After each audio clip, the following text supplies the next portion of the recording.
ya, untuk penilaian tugas dan tugas-tugas nanti 30%. Kemudian untuk batas indeks sama ya, hanya 80, AB 72,5, B 65 sampai D-nya 42,5. Kurang-kurang 7,5 nanti. Ya, sampai sini ada pertanyaan.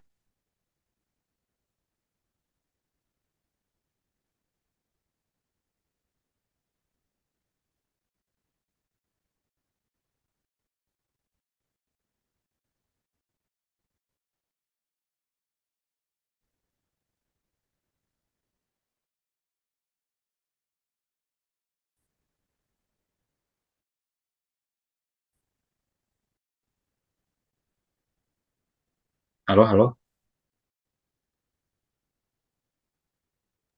Sepertinya belum, Pak. Oke, kita lanjut ya. Ya, jadi bisa dibilang ini tadi kelanjutan dari statistik gitu ya. Kemudian buku ya, buku referensi. Kemudian saya udah kasih ya ke beberapa yang teman yang perwalian saya. Coba di-share ya ke teman-teman yang lainnya. Itu buku yang akan kita gunakan ya.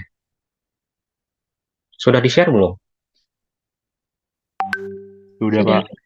Udah ya, jadi itu sudah bisa mulai dibaca ya, dari situ nanti kita jadi referensi utama di mata kuliah ini. Ya, jadi mata kuliah ini namanya pengendalian dan penjaminan kualitas. Artinya secara umum kita itu akan melakukan namanya pengukuran ya atas suatu kualitas suatu barang. Menggunakan apa? Menggunakan tools-tools yang sifat statistik ya, sehingga disebut juga statistical quality control atau statistik pengendalian kualitas. Nah, bagaimana mengukur kualitas? Mengukur kualitas itu bisa dilihat dari dua kacamata, dari atau sudut pandang konsumen dan sudut pandang produsen. Konsumen kita sebut dengan fitness for use, bagaimana fit ya, kesesuaian untuk digunakan. Acuannya kita melihat dari VOC, itu Voice of Customer, yang mungkin ini akan fokusnya akan lebih di mata kuliah di pengembangan produk. Artinya di input ya, lebih ke bottom up ya, dari konsumennya ingin seperti apa, itu yang menjadi acuannya. Sedangkan yang akan dibahas di sini lebih pada dalam sisi produsen, itu conformance to specification, artinya seberapa sesuai gitu ya, cocok gitu dengan spesifikasi atau ketetapan-ketetapan yang kita tetapkan gitu.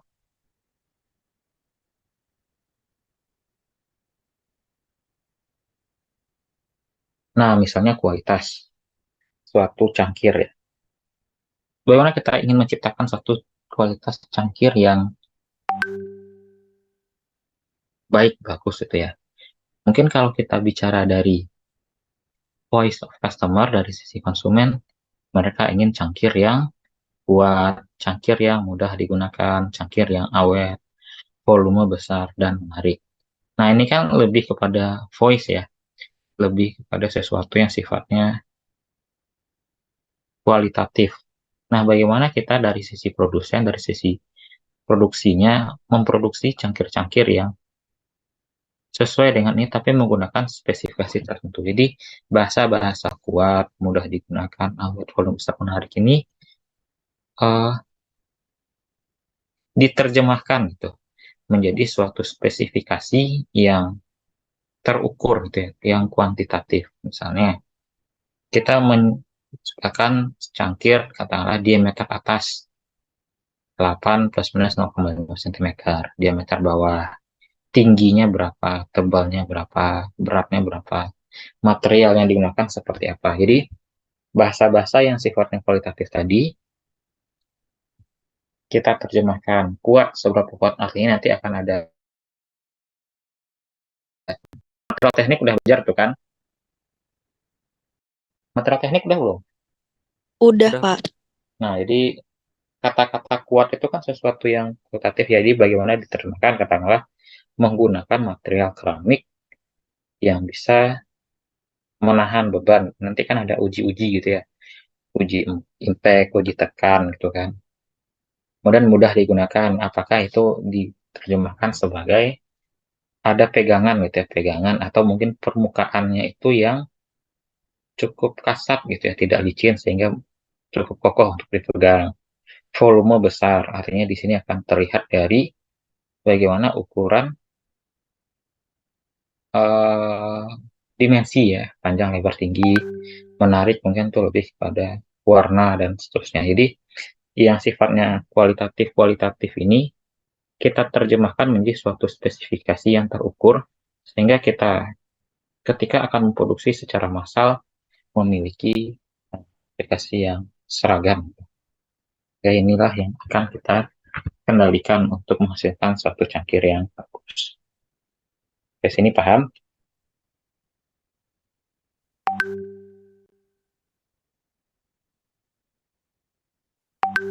Paham, Pak. Paham.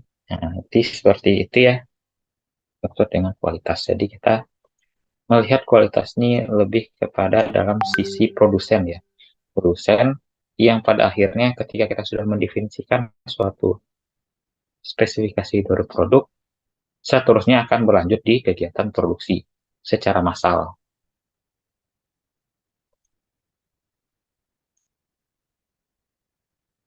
Definisi kualitas. Jadi di kualitasnya ada beberapa ya dari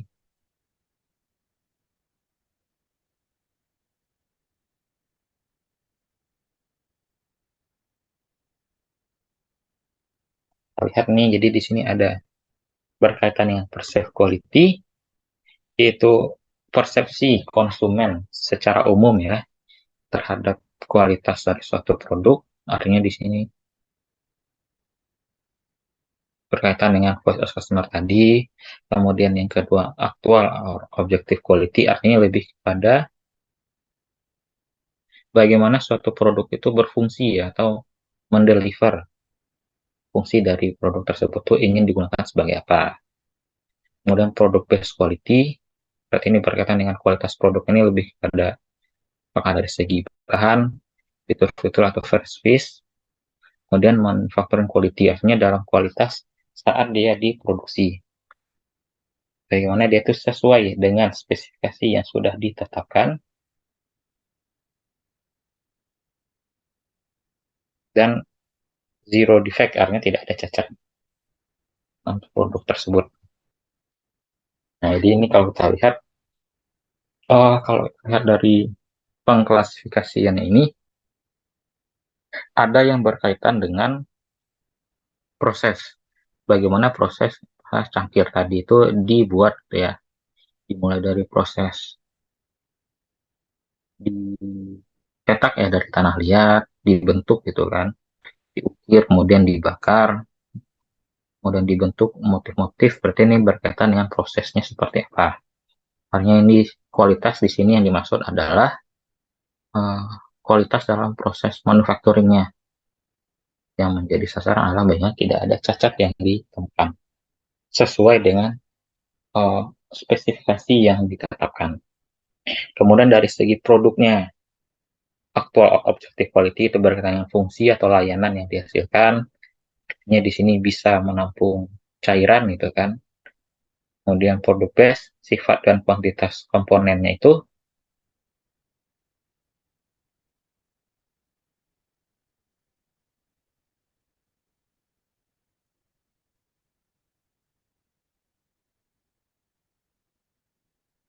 halo, masih terdengar kan ya? Masih, Pak. Dengar, Pak. Lanjut ya. Kemudian konsumen dari segi kualitas, jadi perceived quality, persepsi konsumen mengenai mutu terkait dengan kebutuhannya. Sesuai tidak produk yang kita rancang ini itu.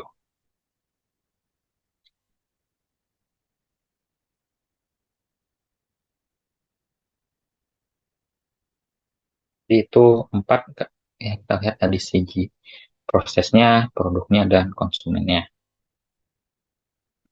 Nah, kemudian definisi kualitas secara umum itu adalah fitness for use, fit ya untuk digunakan, sesuai dengan digunakan.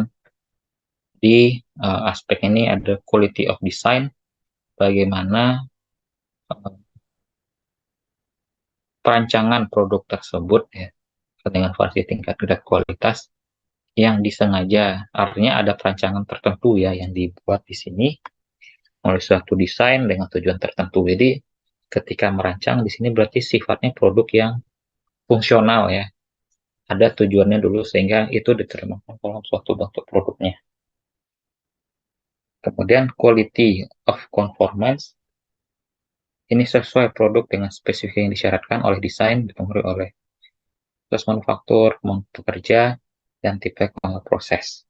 Ini kesesuaiannya dengan spesifikasinya.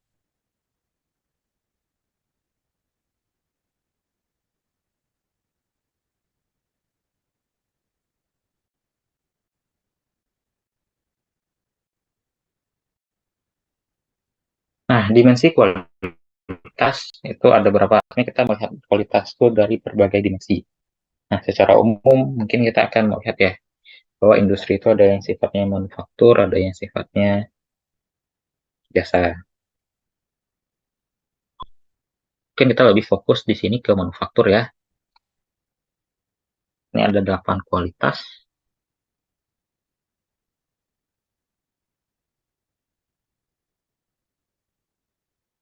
Ini disebut juga dengan dimensi kualitas Garvin gitu ya. Yang pertama itu performansi, artinya ini berkaitan dengan fungsi dasar ya, fungsi dasar dari produk itu untuk digunakan untuk apa. Kemudian reliabilitas, itu berkaitan dengan kehandalan ya, suatu produk sesuai dengan keadaan digunakannya. Kemudian durabilitas, kalau tadi ini kehandalan, kalau durabilitas ini daya tahan, artinya tidak mudah rusak ya, seberapa tahan dia digunakan. Kemudian operability atau kemampuan mudah untuk dioperasikan atau digunakan. Kemudian kemampuan rawat serviceability atau maintainability, seberapa mudah dia dirawat, artinya dibersihkan lah, diservis dan semacamnya. Kemudian juga ada estetika, itu karakter produk itu, karena tidak hanya sekaitan dengan fungsional, tapi juga bagaimana orang nyaman ya, estetik gitu untuk digunakan. Kemudian ketersediaan pilihan nih kaitan dengan fitur-fitur yang diberikan. Jadi selain ada fungsi dasar juga ada fitur-fitur yang melengkapi masih dari produk tersebut dan kemampuan untuk berekspansi atau memperluas gitu. Jadi misalnya mungkin kalau kita lihat produk jam gitu kan.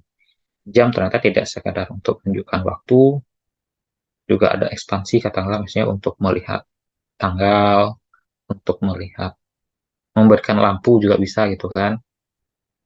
Atau mungkin juga ada termometer dan seterusnya. Kemudian reputasi, perceived quality. Ini hasil dari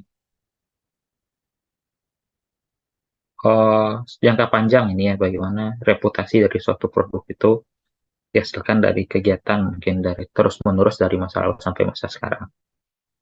Jadi ini juga secara tidak langsung memberikan dimensi kualitas yang diperlukan. Nah, kita fokusnya di manufaktur ya, karena di sini lebih pada produk yang sifatnya wujud gitu, terlihat. Kemudian di sisi lain kita juga bisa melihat ya dari sisi industri jasa, kurang lebih juga seperti itu ya. Karena kalau jasa ini kan bagaimana memberikan pelayanan atau servis ya. Akurasi seberapa cocok itu apa yang diminta dengan apa yang diberikan. Ketepatan waktu berarti ini lebih pada delivery gitu ya. Seberapa baik kita memberikan pelayanan dari yang diminta sampai itu sampai kepada si konsumen. Kelengkapan artinya sesuai ya apa saja yang diberikan lengkap gitu. Kemudian keramahan dan perhatian berarti lebih kepada bagaimana si penyedia jasa atau si customer service-nya itu memberikan aspek-aspek yang membuat si konsumennya nyaman. Antisipasi kebutuhan konsumen artinya kalau ada hal-hal yang sifatnya tidak sesuai, apakah mungkin itu biaya ganti rugi, ataukah itu memberikan pelayanan tambahan gitu kan. Kemudian pengetahuan pemberian jasa, bagaimana dia bisa mengkomunikasikan apa yang diberikan kepada si konsumen, etika juga ada, dan reputasi. Itu kurang lebih apa saja yang menjadi dimensi kualitas dari suatu produk. Nah, kemudian tentu saja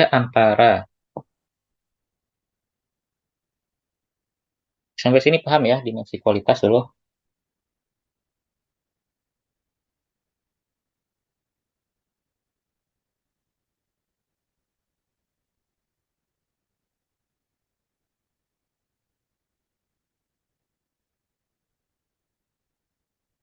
Lanjut. Nah, gap kualitas artinya di sini gap ini kan uh,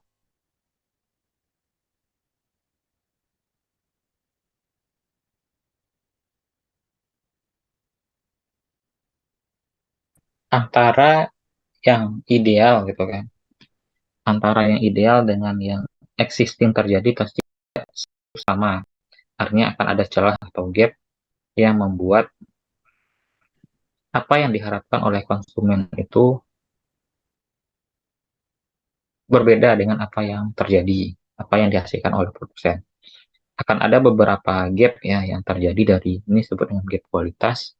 Ada 5, jadi artinya ekspektasi kualitas itu didasari oleh yang pertama itu personal need, artinya kebutuhan seseorang terhadap produk tersebut itu seperti apa. Kemudian juga didasari oleh mungkin dia sudah pernah menggunakan produk tersebut atau produk yang sejenis berbeda, artinya itu past experience. Kemudian juga ada word of mouth community, artinya juga ada review atau mungkin hal-hal yang dia dengar dari orang lain, sehingga ketika dia membeli atau menginginkan suatu produk, dia di dalam benaknya itu sudah ada uh, expected quality, ekspektasi terhadap kualitas tersebut. Nah, gap sedangkan dari sisi bawah kalau kita lihat dari segi produsen itu yang biru ini, manajemen atau dalam hal ini perusahaan ya, sudah memiliki persepsi terhadap konsumen ekspektasi. Yang dimana tentu saja pihak antara produsen dan konsumen ini pihak yang berbeda ya. Sehingga di sini terjadi uh, gap yang pertama ya, karena bisa saja apa yang dibayangkan oleh si konsumen ini tidak sepenuhnya sama dengan apa yang disiapkan oleh produsen dalam merancang suatu produk. Ya, karena ini kan pihak yang berbeda ya. Nah, kemudian dari apa yang dilakukan oleh si produsen ini,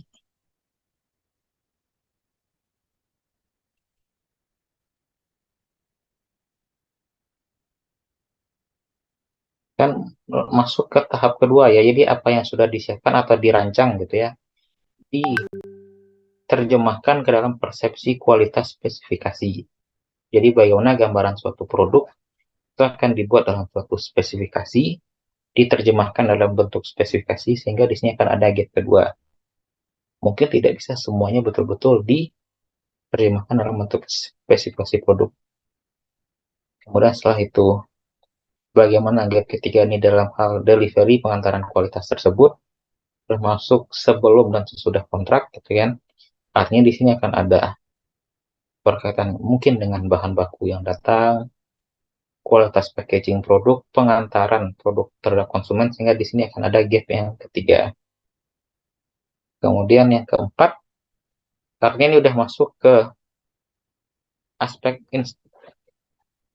eksternal ya, bagaimana mengkomunikasikan kepada konsumen. Artinya mungkin produk itu sudah disiapkan oleh perusahaan tersebut, tapi bagaimana mungkin bagian sales, bagian yang mempromosikannya itu berbeda gitu terhadap produk yang disiapkan, sehingga terjadi gap keempat. Nah, dari dua hal ini akan muncul namanya perceived quality, kualitas yang diterima, sampai ke gap yang kelima. Artinya kualitas yang diterima apakah memang sesuai gitu dengan kualitas yang diekspektasikan oleh konsumen. Jadi akan ada suatu proses yang panjang di mana setiap proses-proses ini punya gap-gap yang berbeda. Sehingga di sini pentingnya melakukan pengendalian dan penjaminan kualitas dalam serangkaian kegiatan-kegiatan tertentu sehingga kita bisa meminimasi adanya gap-gap atau celah ini. Sampai sini paham?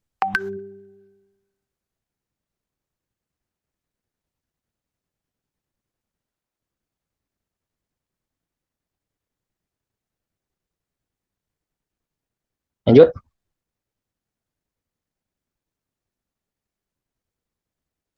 Lanjut, Pak. Ya. Nah, itu berkaitan dengan gap kualitas gitu ya.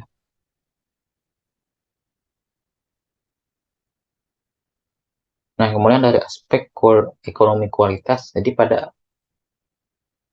akhir-akhirnya ketika kita merancang suatu produk ya, suatu perusahaan memproduksi suatu produk kan pada akhirnya yang akan diinginkan adalah keuntungan ya, profit yang dihasilkan. Nah, profit ini kan dibentuk dari dua hal ya, bagaimana pendapatan itu, income yang diperoleh, dikurangi dengan biaya-biaya atau cost yang dikeluarkan, sehingga margin inilah yang menghasilkan yang namanya profit. Nah, artinya di sini kita juga akan mempertimbangkan gitu yang pertama dari segi cost dulu, artinya kita melow defisiensikan, artinya apa saja yang ingin kita pertimbangkan gitu ya. Pertama terkait dengan cycle time, waktu siklus ya pemakaiannya, mungkin ini dari segi sumber daya, mesin dan seterusnya, karena ini kan menghasilkan biaya yang dibebankan gitu kan pada produk tersebut. Kemudian jaminan, garansi, waranti ya, artinya bagaimana kita memberikan gitu garansi dari suatu produk yang misalnya kalau terjadi cacat, rusak, yang menyesuaikan ya, yang win-win solution antara si konsumen juga puas, si perusahaan juga tidak terlalu terbebani biayanya. Kemudian waste, produk-produk yang terbuang atau cacat gitu ya, bagaimana bisa diminimalkan. Kemudian dari segi pendapatan tentu saja akan diberikan berkaitan dengan produk feature-nya itu, seberapa baik produk yang ditawarkan sehingga orang mau membeli dengan harga tertentu gitu ya, dengan price dan share-nya, pasarnya seperti apa, kepada siapa gitu ya segmentasi konsumennya. Ini yang menghasilkan income, sehingga antara income dan cost oleh profit dari perusahaan. Jadi inilah pentingnya pengendalian kualitas, sehingga aspek-aspek yang sifatnya bisa dikendalikan, yang bisa cost itu bisa ditekan, diturunkan, dan memaksimasi income-nya. Ya. Nah, kemudian perkembangan paradigma kualitas. Ya, jadi dalam pengembangan kualitas ini dimulai dari yang pertama nih, custom craft quality paradigm. Artinya di sini kualitas produk yang sifatnya craft atau buatan tangan, handmade gitu kan, atau craft itu, yang sifatnya itu lebih ke custom. Artinya di sini ketika suatu perusahaan membuat suatu produk itu betul-betul sesuai dengan requestan dari customernya. Jadi si customer mau request itu minta produk spesifiknya seperti apa. Ya mungkin si pembuat, si craft person ini bisa membuat satu persatu gitu kan, dengan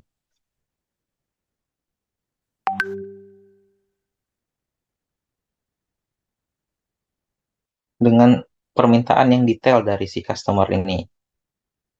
Artinya di sini akan fokusnya ini lebih ke performernya tentu akan tinggi ya, karena betul-betul fit dan sesuai dengan si konsumen, costnya rendah, waktunya rendah, fokusnya adalah proses dan production rate. Tetapi yang menjadi kelemahan adalah ketika ini bagaimana diproduksi secara massal, artinya tidak mungkin betul-betul didengar gitu kan, satu persatu voice of customer, kemudian lantai produksi. Nah ini masuk ke yang kedua, ketika kita sudah masuk ke mass production, artinya produksi massal. Artinya tidak mungkin bisa betul-betul satu persatu dibuat sesuai dengan bagaimana permintaan detail dari konsumen, sehingga di sini di mass production ini dihasilkan produk yang sifatnya general. dan diproduksi secara umum dengan volume yang banyak. Jadi kalau yang di craft yang pertama tadi mungkin pengendalian kualitasnya manual ya, satu persatu karena ini sifatnya handmade. Kalau di sini lebih ke sorting, sudah mulai ke sorting. Artinya ketika sudah dihasilkan dalam suatu lantai lini produksi suatu produk, diperiksa, disorting, apakah dia itu bisa diterima, acceptable, atau bisa dikerjakan ulang kalau ada masih bisa diperbaiki, atau reward dan reject. Ya, artinya di sini karena sudah berkaitan dengan produk yang general, tentunya performanya itu akan turun ya. Tidak betul-betul fit sesuai dengan apa yang diharapkan konsumen secara personal, menekan biaya akan lebih tinggi, nah, proses secara massal, dan waktunya lebih tinggi. Jadi, tapi yang menjadi fokusnya di sini adalah rate production-nya akan menjadi lebih tinggi karena diproduksi secara massal.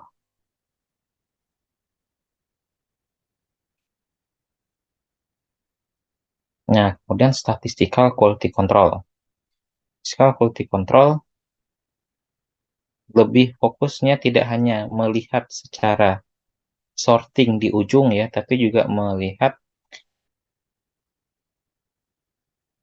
bagaimana proses itu satu persatu dilakukan di dalam lantai produksi ini.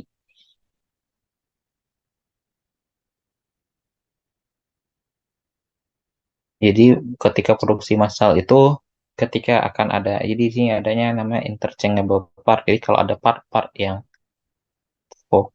reject gitu ya, jadi bisa diperbaiki di part tersebut tanpa harus mereject suatu produk secara total. Kemudian di sini sudah ada yang namanya pembagian kerjaan itu antara suatu operator yang operator lainnya. Nah, kemudian yang keempat, ini total quality management paradigm ini artinya sudah melibatkan tidak hanya di lantai produksi, tetapi juga melibatkan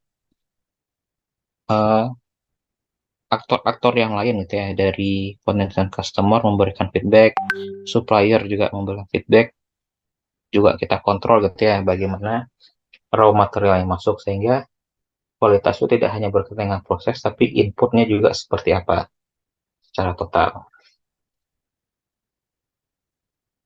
Dan yang kelima itu technical quality paradigm itu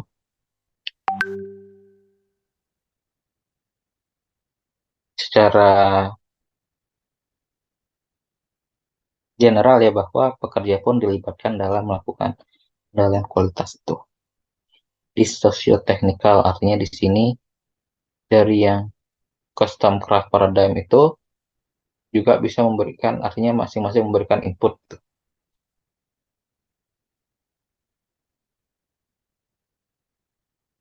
Ya, jadi secara umum kalau kita lihat bahwa dalam pengendalian kualitas ini yang awalnya hanya inspeksi ya yang paling bawah, kemudian naik sampai ke atas. Jadi inspeksi ini awalnya kan hanya melakukan sorting gitu di akhir. Jadi ibaratnya hanya menerima bagaimana produk itu di titik akhir baru dikoreksi, diperiksa gitu ya. Kalau tidak sesuai langsung dipisahkan sampai ke tingkat atas.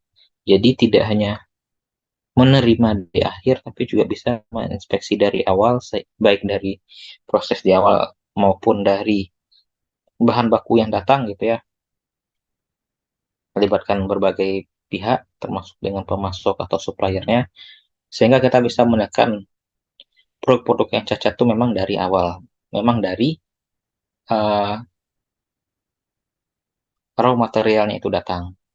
Di setelah inspeksi naik ke pengendalian kualitas, naik ke sistem pengendalian penjaminan kualitas dan manajemen kualitas terpadu atau secara total.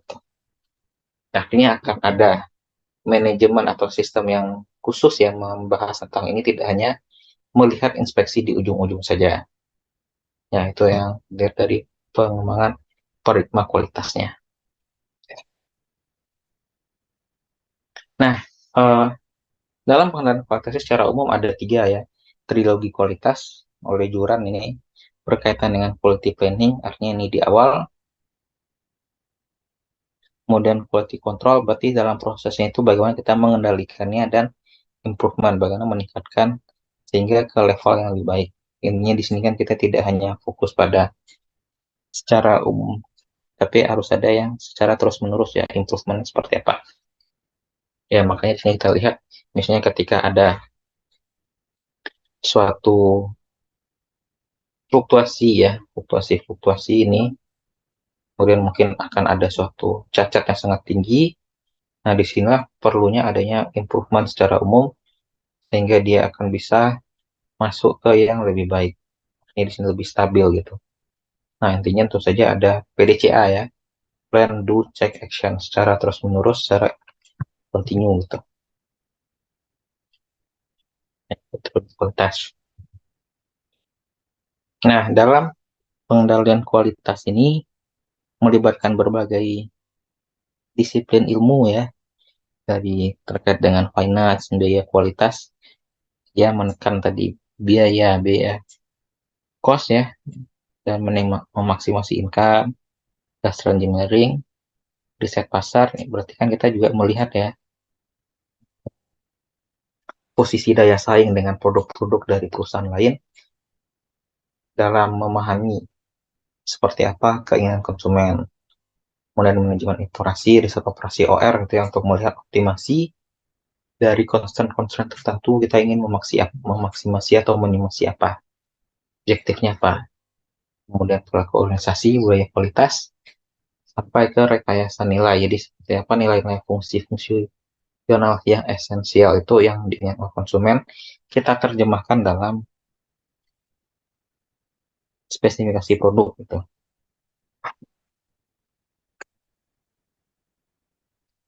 Nah, kemudian quality cost. Quality cost ini berarti biaya kualitas. Biaya kualitas ini berkaitan dengan bagaimana kita mengalokasikan dana ya untuk menjamin kualitas. Jadi secara umum ada yang namanya failure cost, berarti kan biaya yang berkaitan dengan produk yang cacat ya. Ada yang internal failure cost, berarti ini cacatnya masih di dalam. Di dalam ini berarti di dalam, masih dalam proses produksi gitu, masih dalam perusahaannya.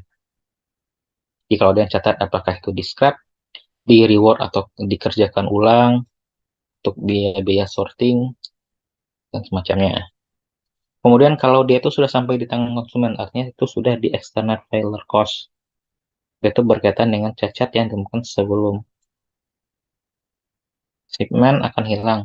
Jadi biaya penjaminan, penyesuaian komplain dari konsumen, suppliernya, apakah nanti akan diganti, dikembalikan, atau seperti apa. Nah, kemudian biaya appraisal, ini untuk melakukan pengujian gitu ya. Apakah berkaitan dengan alat ukur yang digunakan, bahan bakar yang dites, uji-uji yang digunakan, uji inspeksi, uji material, dan seterusnya. Kemudian biaya preventif untuk menjaga terjadinya cacat ya serum sebelumnya, dan menekan biaya appraisal cost tadi. Biaya audit, biaya evaluasi, dan training-training sebelum pengerjaan dimulai. Jadi ini menjadi aspek-aspek penting yang akan menjadi dibebankan gitu ya ke biaya harga dari suatu produk terkait dengan cost-cost ini. Sehingga ini jadi harus menjadi perhatian yang serius gitu ya.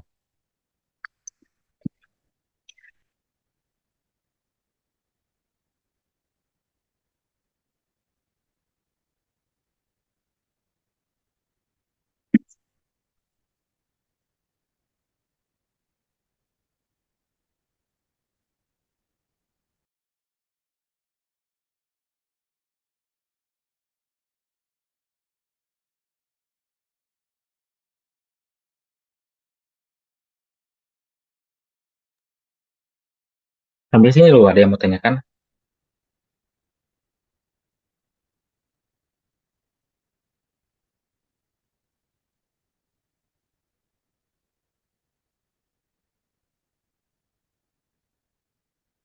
Gitu ya.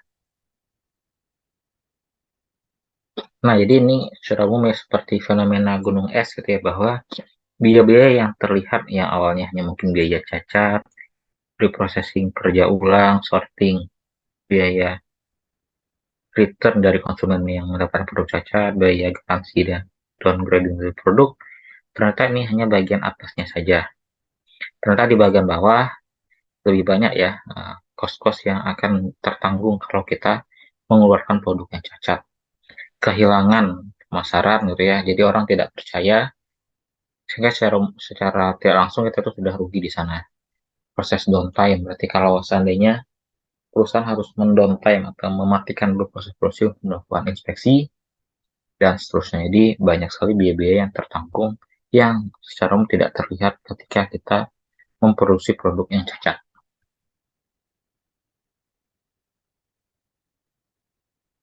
Ini biaya kualitas tadi, jadi akan ada trade off gitu ya.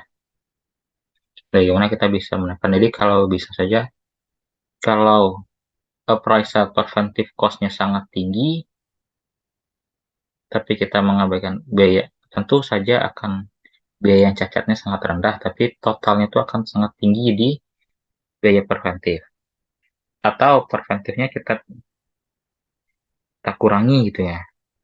Tapi nanti akan ditemukan biaya cacat yang sangat tinggi. Artinya di sini harus ada trade-off ya, bagaimana kita bisa menemukan optimasi supaya biaya cacat tidak terlalu tinggi, biaya price preventif tidak terlalu tinggi, dari price total biaya yang paling minimum untuk meminimasi biaya kualitas total yang nanti akan dibebankan ke cost per good.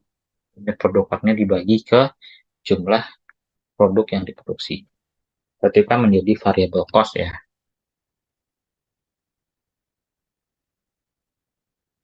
Ya, kemudian masuk ke pengendalian kualitas. Jadi di sini ada kata-kata kontrol. Jadi bagaimana mengontrolnya itu suatu produk secara umum. Jadi kita sudah bahas bahwa dalam melakukan pengontrolannya ini menggunakan tools-tools yang bersifat statistik gitu ya. Melihat dari baik secara statistik deskriptif, deskriptif berarti kita lihat mungkin dari histogram, dari check sheet, hal itu seterusnya, tapi juga bisa melakukan sampling ya, inferensi yang kita bahas di statistik 2, kita sampling dengan dapat nilai tertentu, X bar, dan seterusnya untuk memprediksi gitu ya, menginferensi, menduga kualitas populasinya seperti apa, dengan melakukan pengujian hipotesis-hipotesis tertentu gitu ya. Jadi penilaian kualitas itu ada yang sifatnya forward ya, ke depan, yang dibahas adalah inputnya seperti apa, kemudian concurrent control berkaitan dengan proses. Jadi yang input tadi menginspeksi raw material, mesin, dan produk desain. Kemudian yang tengah ini, pengendalian kualitas selama proses itu berlangsung, monitoring gitu ya. Kemudian di akhir output, berarti feedback control, final quality, dan survei kepada customer. Jadi kita bisa melihat di outputnya, proses yang tadi, dan output pengendalian kualitas itu. Ya, jadi ini secara umum juga bukan proses yang continuous improvement ya, secara terus-menerus ya, dari input proses output, feedbacknya akan ditarik lagi ke belakang ya untuk menghasilkan strategi pengendalian kualitasnya seperti apa.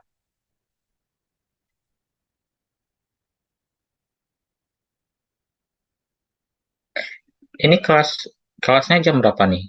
Yang jam 8 nih. Jam 8 ya?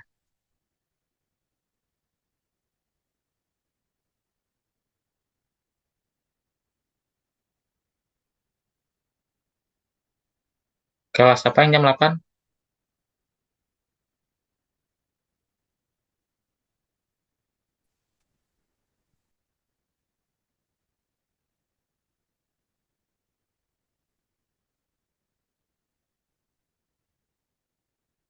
Kelas apa yang jam 8?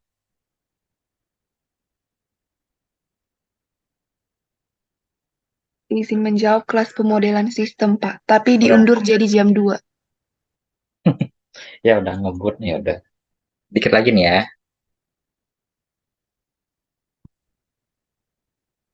Kalau gitu kita jam 9 aja udah dimulai. Udah dikit lagi ya.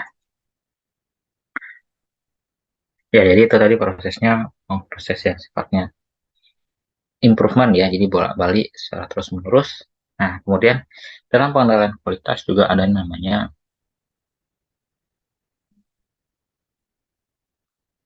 melihat gitu ya, bahwa dalam proses ini kan seperti eksperimen gitu ya, ada variabel input. Dalam hal ini berarti kan bahan bakunya, komponen dan subassembly dilakukan proses. Artinya proses ini akan dipengaruhi ya oleh input-input yang sifatnya ada yang sifatnya terkendali atau controllable input, dan ada yang sifatnya uncontrollable input. Jadi bagaimana kita bisa memonitoring gitu ya hal-hal yang masih bisa dikendalikan, dikontrol gitu ya, sehingga prosesnya itu bisa sesuai dengan apa yang kita harapkan. Nah, dari prosesnya akan keluar namanya karakteristik dari kualitas gitu.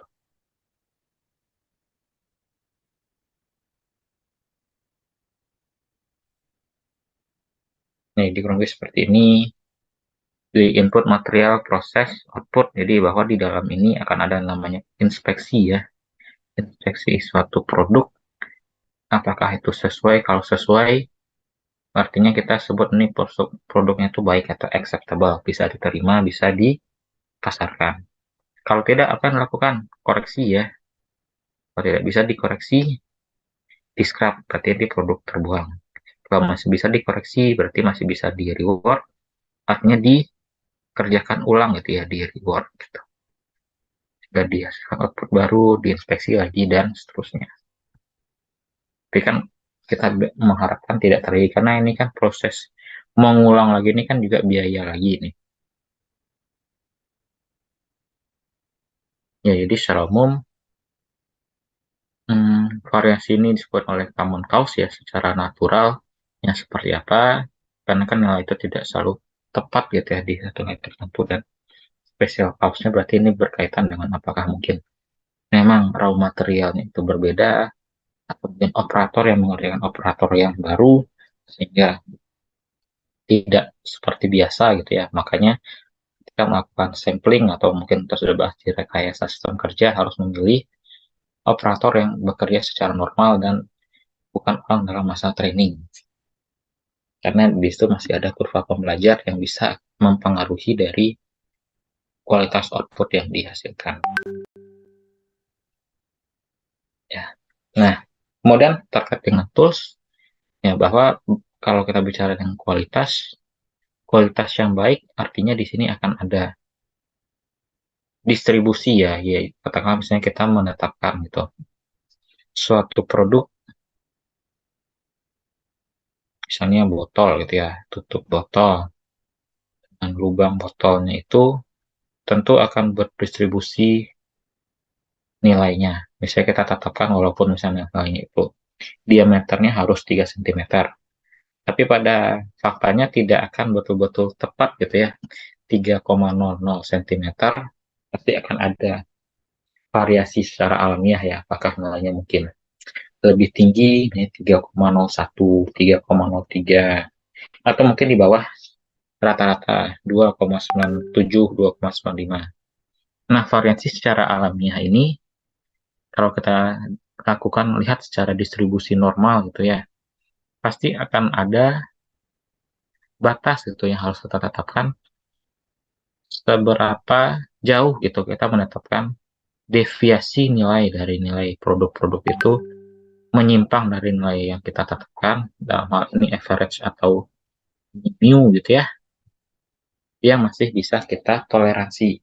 Artinya mungkin kalau masih plus minus 0,02 cm, 0,05 cm itu mungkin masih bisa terima, tapi kalau lebih dari itu sudah tidak bisa. Artinya di sini bagaimana kita bisa secara statistik gitu ya menetapkan batas error. Artinya kan di sini kalau kita lihat Berarti kan di kiri kanan ini daerah apa ya, daerah error yang kita reject gitu ya. Seberapa kita bisa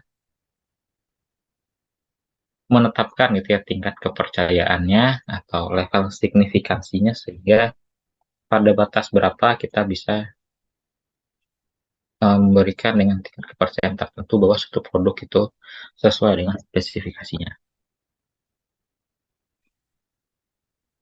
Jadi ini yang merah ini kita sebut dengan perilaku ganjil atau perilaku yang error, berarti daerah apa. Sedangkan yang di tengah proses yang masih merah hijau ini berarti masih daerah penerimaan. Ya berarti nanti makanya akan digunakan yang pengujian hipotesis gitu ya. Diambil sampling, kemudian kita lakukan pengukuran uji statistik hitung, apakah dia masih bisa diterima gitu ya, atau kita tolak.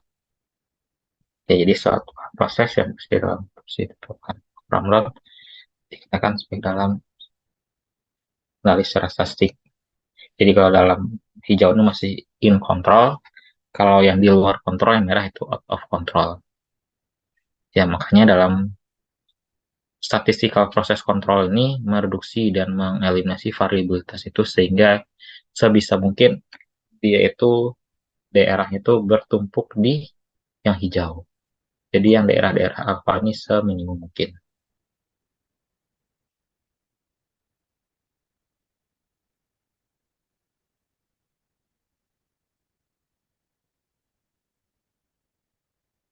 Nah, ini bentuk distribusinya. Jadi dalam pengenalan kualitas ini berkaitan dengan kepresisian dan keakurasian.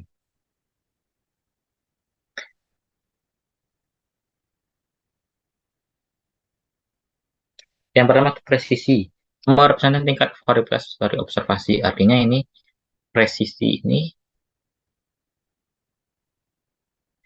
variabilitas berarti ini berkaitan dengan ukuran penyebaran data. Ukuran penyebaran data berarti ini berkaitan dengan variansi atau standar deviasi dari produk itu. Akan suatu set populasi nilai yang penyebaran datanya tidak terlalu jauh. Kemudian akurasi, derajat keseragaman observasi berarti ketepatan nilai sasaran ya. Jadi misalnya ini berkaitan dengan mu ya, nilai rata-rata populasi yang diharapkan. Kemudian sampelnya X bar apakah sesuai gitu ya X barnya dengan mu yang ditetapkan. Jadi nanti datanya itu akan berdistribusional, katakanlah ini nilai targetnya mu gitu ya. Artinya ini kalau kurva yang B ini yang B, ini dia sesuai dengan nilai target, kemudian variansinya rendah, sigma 1. Kalau yang A, kurva yang ini, dia masih sesuai dengan nilai target mu, tapi sigmanya tinggi, artinya kurang presisi ya, artinya variansinya tinggi, sehingga masih banyak menyebar. Kemudian yang C, yang ini sudahlah tidak presisi, variansinya tinggi, dan tidak akurat, karena mu-nya ini ada di sini gitu ya, mu 1, artinya sudah bergeser dari targetnya. Jadi tugas kita adalah bagaimana suatu sebaran data dari suatu populasi itu sesuai ya, akurat kan nilai mu yang diharapkan, target yang diharapkan, dan sebisa mungkin kepresisiannya itu tinggi. Artinya di sini variansi nilainya itu rendah. Dia memusatkan nilai di sekitaran nilai mu tersebut. Berarti ini akan berkaitan dengan rata-rata nilai mu, ya ini nilai sigmanya. Jadi haruslah mu yang sesuai, sigma yang serendah mungkin. Paham ya secara statistik maksudnya apa ini ya? Presisi dan akurasi ini.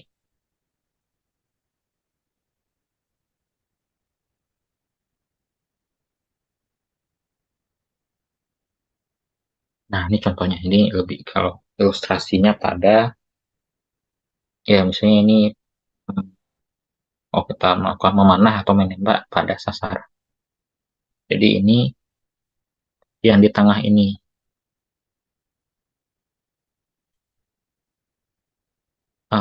sasaran utamanya ya. Jadi yang dimaksud dengan akurat adalah dia mendekati nilai sasarannya gitu. Kalau dia ada di luar berarti tidak akurat. Kemudian yang B, presisi itu berarti dia tuh seberapa konsisten gitu. Kecil variasinya. Artinya dia memusat di satu nilai. Nah, kalau ini contohnya presisi tapi tidak akurat. Dia tepat ke nilai tertentu terus, tapi ternyata nilai sekelompok ini tidak sesuai ya dengan yang diharapkan. Sedangkan yang bagusnya adalah yang C, akurat dan presisi. Menyebar di nilai-nilai yang diharapkan di tengah ini, dan presisi. Artinya nilainya ini mengumpul di daerah yang sempit, daerah yang seragam. Jadi itu yang kita harapkan batas produk yang sebaran data yang akurat dan presisi. Bisa dipahami? Bisa, Nah, itu Pak. akurat dan presisi ya. Oke. Ya, berarti ini udah selesai nih. Oke, jadi ada tugas kelompok ya. Ini terkait dengan tugas kelompoknya dikerjakan maksimal berempat, tapi mau bertiga, berdua, bersatu juga boleh. Pilih sebuah produk di kehidupan sehari-hari, tidak usah terlalu ribet ya. Buatlah ulasan mengenai 8. Dan produk ini harus produk yang manufaktur ya, produk yang terlihat gitu ya. Sehingga nampak gitu gambar produknya. Buatlah ulasan mengenai 8 dimensi kualitas Garvin dari produk tersebut. Bentuknya nanti dalam bentuk PPT saja. PPT yang di PDF-kan ya. Dan ke email. Berarti untuk minggu depan ini, kita kan kuliahnya hari Rabu ya. Nanti kirim Rabu pagi.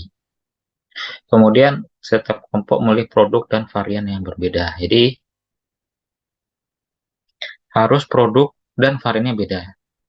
Jadi tidak boleh, misalnya ada kelompok yang memilih pena, pulpen ya. Yang satu memilih pulpen pilot, satu lagi pulpen standar. Nah, itu nggak boleh.